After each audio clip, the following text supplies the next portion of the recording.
दिल्ली में मच्छर भगाने वाली कॉइल से 6 की मौत। मॉर्टिन जलाकर सोए थे परिवार के 8 लोग। मुद्दे में लगी आग से दम घुटा।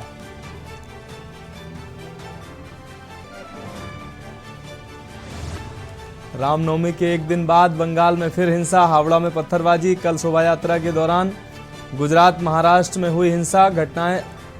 घटनाओं में 80 लोग गिरफ्तार।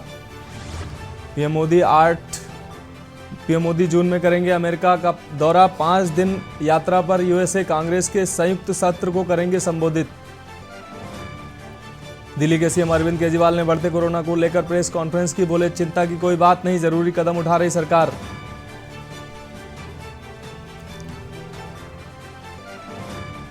अमृतपाल की तलाश में 300 डेरों में सर्च ऑपरेशन।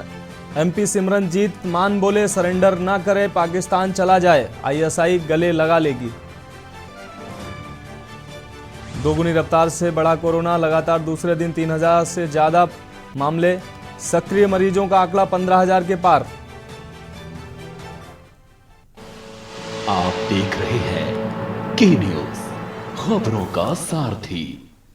नमस्कार, मैं हूं आपके साथ मनोज मानस। रुक करते हैं खबरों का। दिल्ली के सुल्तानपुरी इलाके से 2 तड़ीपार घोषित अपराधियों को बाहरी जिला स्पेशल टास्क की टीम ने स्टाफ की टीम ने जाल बिछाकर गिरफ्तार किया। दोनों आरोपियों की पहचान सुल्तानपुरी निवासी सूरज और मंगोलपुरी निवासी संजय के रूप में हुई। दोनों आरोपियों को 1 साल के लिए तड़ीपार किया गया था। बावजूद उसके दोनों आरोपी दिल्ली में स्नैचिंग और डकैती की वारदात को अंजाम देने की फिराक में थे। बाहरी जिला स्पेशल टास्क की टीम को आरोपियों के दिल्ली सुल्तानपुरी में होने की गुप्त सूचना प्राप्त हुई। ऑपरेशन सेल के एसीपी अरुण चौधरी और inspector special staff Praveen Kumar की टीम ने दोनों आरोपियों को सुल्तानपुरी से गिरफ्तार किया। पुलिस अधिकारियों ने बताया कि दोनों ही सातिर किस्म के अपराधी हैं।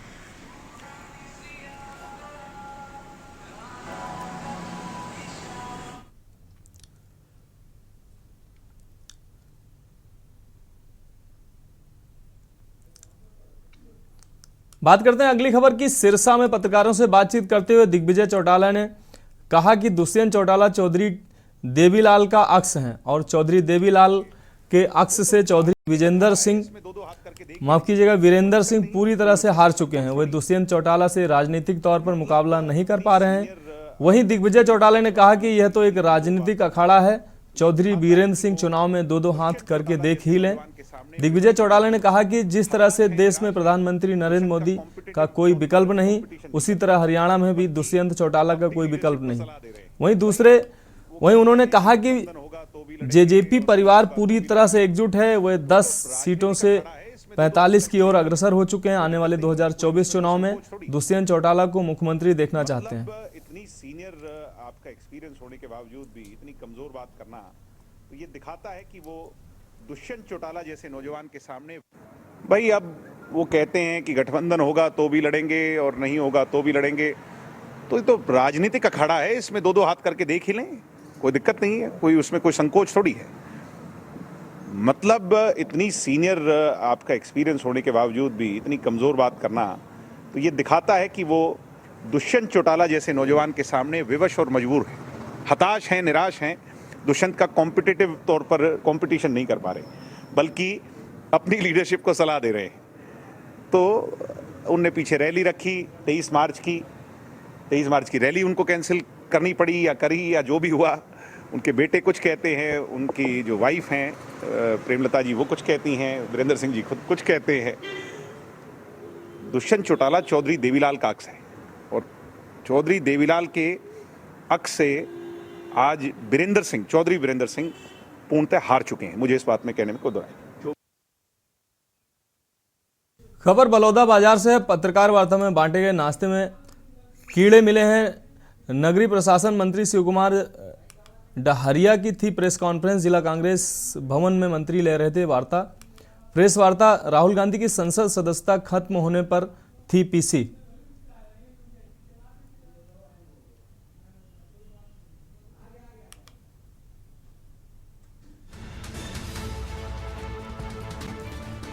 बलौदा बाजार से खबर आपको दिखा रहे हैं। पत्रकार वार्ता में बांटे गए नाश्ते में कीड़े मिले हैं।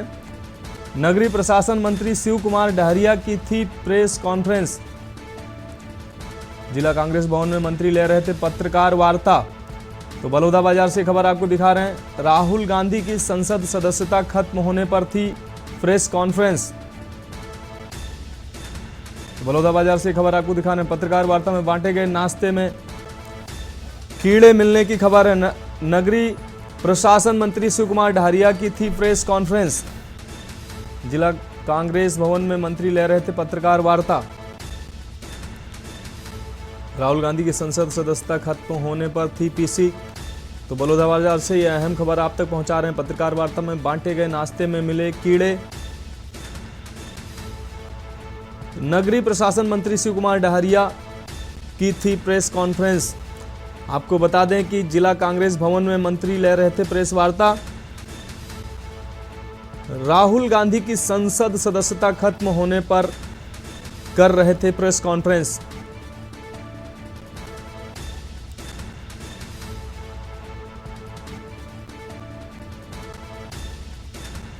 बलौदाबाजार से अहम खबर आप तक पहुंचा रहे हैं।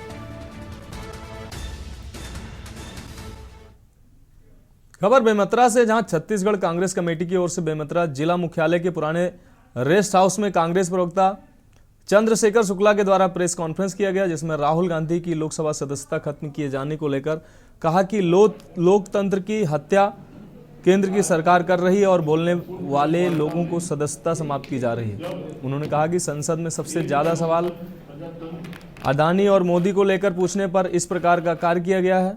उन्होंने कहा कि सभी मोदी ओबीसी नहीं होते, लेकिन उसके बाद भी ओबीसी का बहाना बनाकर लोगों को बहकाया जा रहा है। इन्हीं सब बातों को लेकर हम लोग जनता के सामने जा रहे हैं और अपनी बातें रख रहे हैं।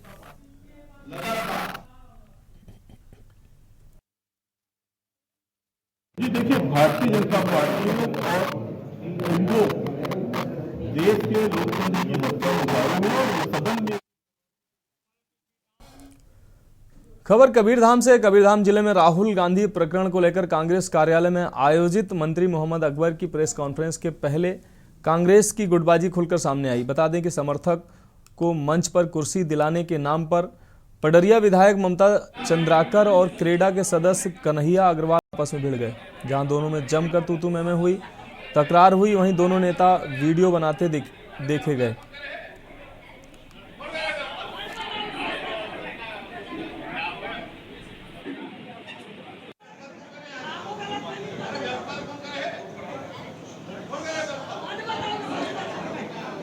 अभियान की गई है और आज के इस प्रेस कॉन्फ्रेंस में जहां मंच पर उपस्थित है हमारे सम्मान।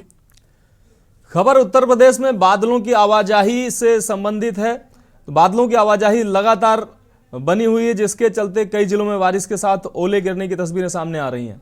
दोपहर शाम करीब 4 बजे के बाद मौसम विभाग की ओर से बारिश को लेकर बड़ा अलर्ट जारी किया गया था। लखनऊ मौसम केंद्र के अलर्ट के मुताबिक पश्चिम विक्षोभ के चलते एक बार फिर से प्रदेश में मौसम बदल गया है। मौसम विभाग के मुताबिक आने वाले दिनों में उतार चढ़ाव बना रहेगा। कानपुर में काले बादल छाने के साथ तेज बारिश हुई। सिविल लाइन, सर्वोदय नगर, फजलगंज, कल्याणपुर समेत कई इलाकों में ओले भी गिरे।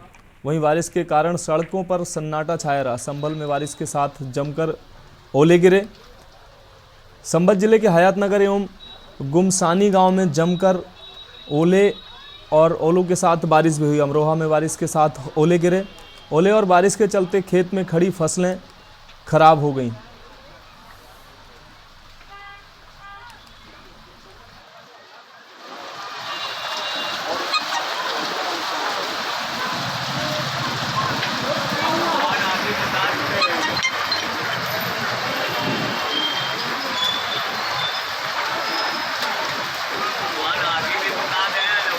ये ओले गिरे हैं, कहीं मौसम तो सुहाना हुआ है, मगर कहीं ना कहीं आज लोगों को परेशानी आने जाने में, और सबसे ज़्यादा देखा जाए तो कहीं ना किसान इससे मरा हुआ है।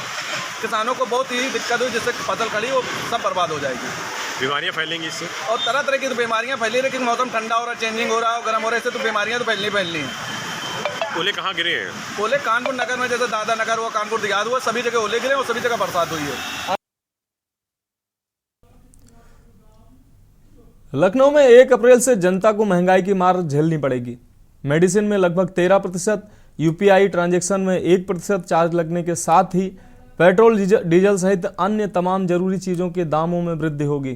कोरोना काल के बाद आम जनता जहां पहले से ही काफ़ी परेशान है, उसके बाद अब बढ़ती महंगाई आम जनता को एक बार फिर से परेशानी में डाल रही है। दवाइयों के रेट बढ़ने से सीनियर सिटीजन को काफ़ी परेशानी का सामना करना पड़ सकता है। हमारे संवाददाता भरत सेठी ने लखनऊ में लोगों की से बढ़ती महंगाई के बारे में प्रतिक्रिया ली। देखते हैं क्या प्रतिक्रिया है। अप्रैल में कई रेट बढ़ रहे हैं, महंगाई की मार है, दवाइयों में 13% रेट इजाफा हो रहा है, मार्च उसको कैसे देखते हैं? है तो टफ तो है हमारे लिए, प्रॉब्लम तो है, मैनेज करना थोड़ा सा मुश्किल हो जाएगा, बट ठीक है। मुझे गवर्नमेंट पे विश्वास है, जो गवर्नमेंट काम कर रही है मुझे लगता है कि वो मैनेज हो जाएगा जल्दी। कुछ ना कुछ हमारे लिए और कुछ पर्क्स तो आने चाहिए और आएंगे।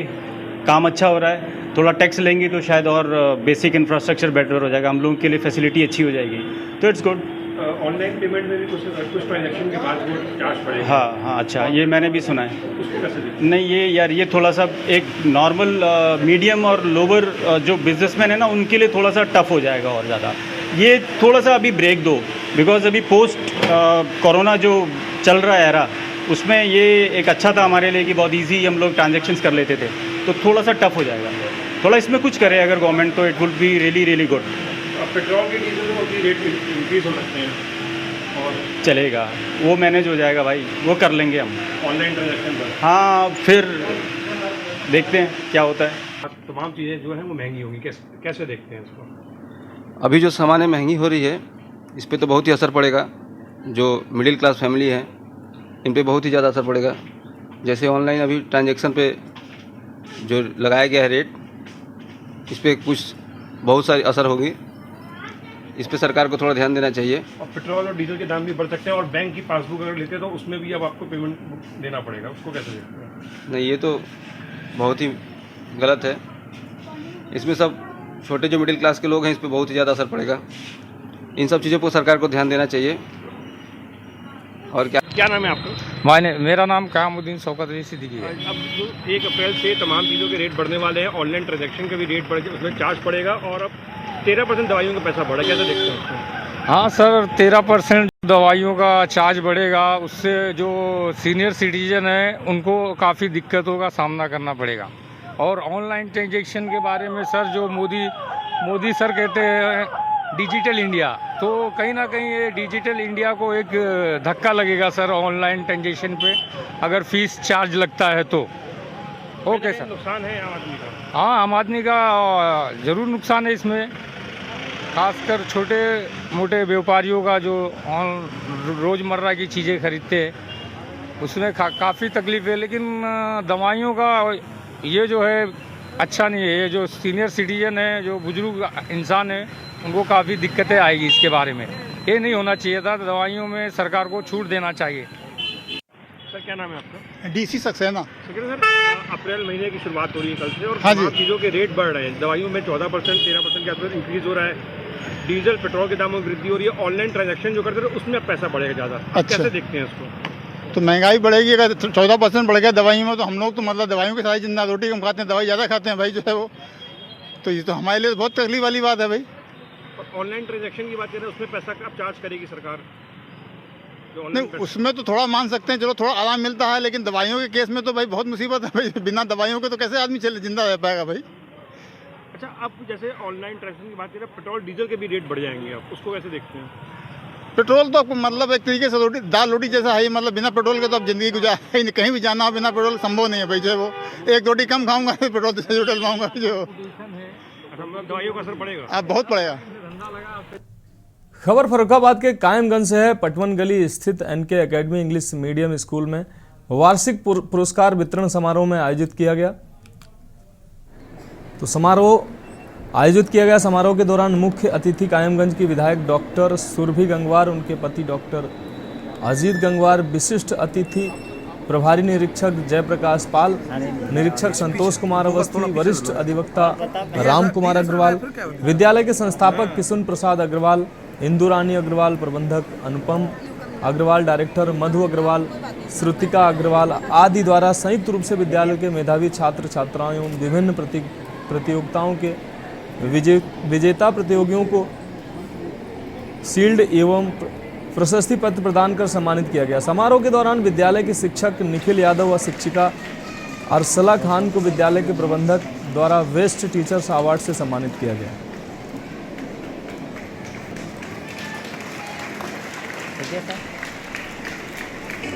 Our third competition was English debate, which was held 22 के स्टार अवार्ड से एवं छात्र युग रस्तोगी को वर्ष 2022-23 के स्टार अवार्ड से सम्मानित किया गया।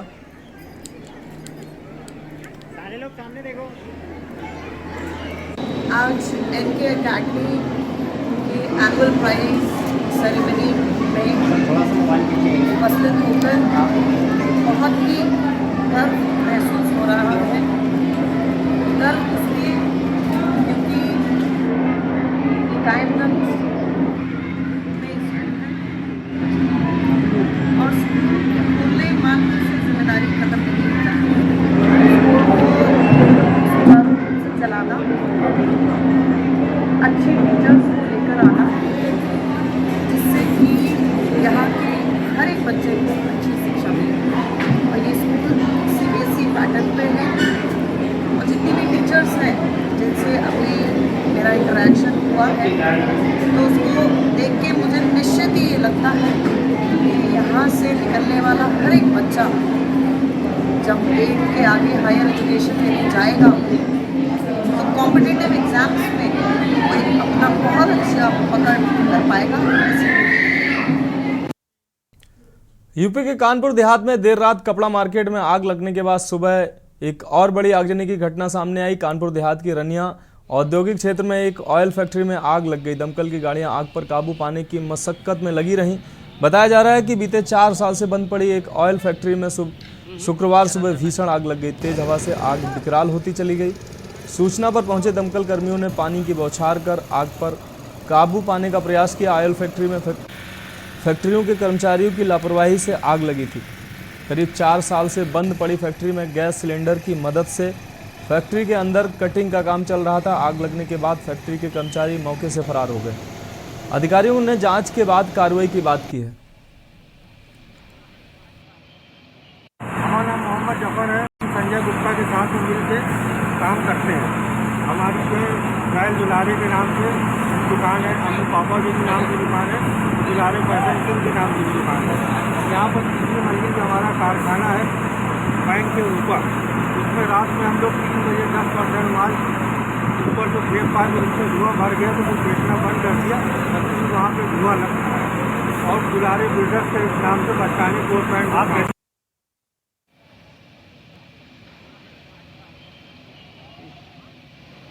हो पाएगी नहीं हो पाएगी भाई।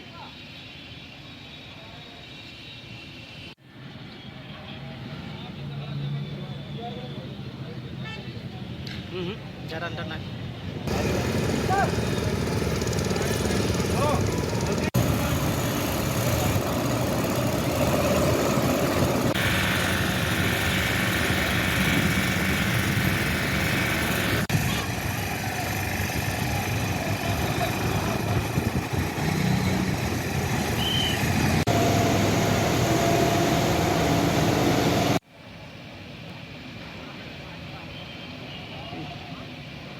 हो पाएगी नहीं हो पाएगी भाई।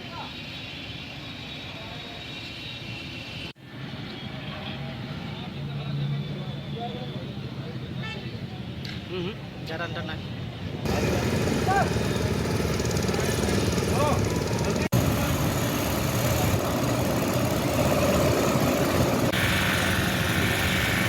तो तस्वीरें आप साफ तौर से देख सकते हैं। कर्मचारियों की लापरवाही से आग की ये घटना सामने आई है। 4 साल से बंद पड़ी फैक्ट्री में ये आग की घटना सामने आई है। बंद फैक्ट्री में आग ने तांडव मचाया है। हो पाएगी नहीं हो पाएगी भाई।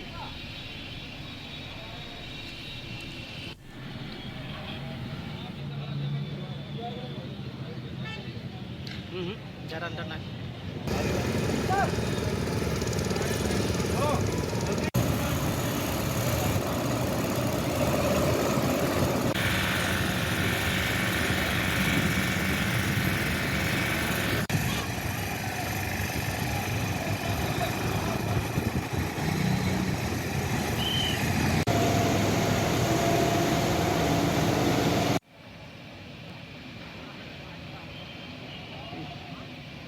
लागू हो पाएगी, नहीं हो पाएगी भाई।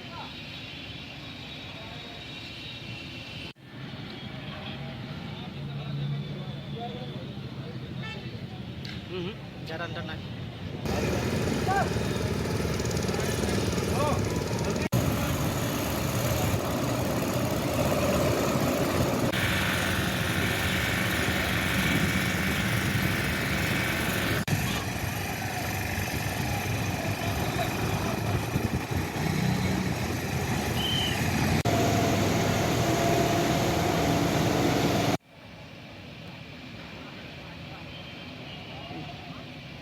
लागू हो पाएगी, नहीं हो पाएगी भाई।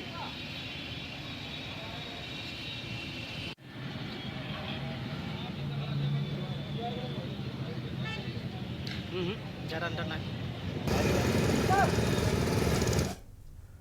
खबर बाराबंकी से, जहां बीते महीने भर के से बीमार चल रहे एक 75 वर्षीय हाथी के निधन के बाद उसके शव का पोस्टमार्टम करने गई टीम पर हाथी का दांत निकालने का आरोप लगाकर ग्रामीणों ने पत्थरबाजी शुरू कर दी।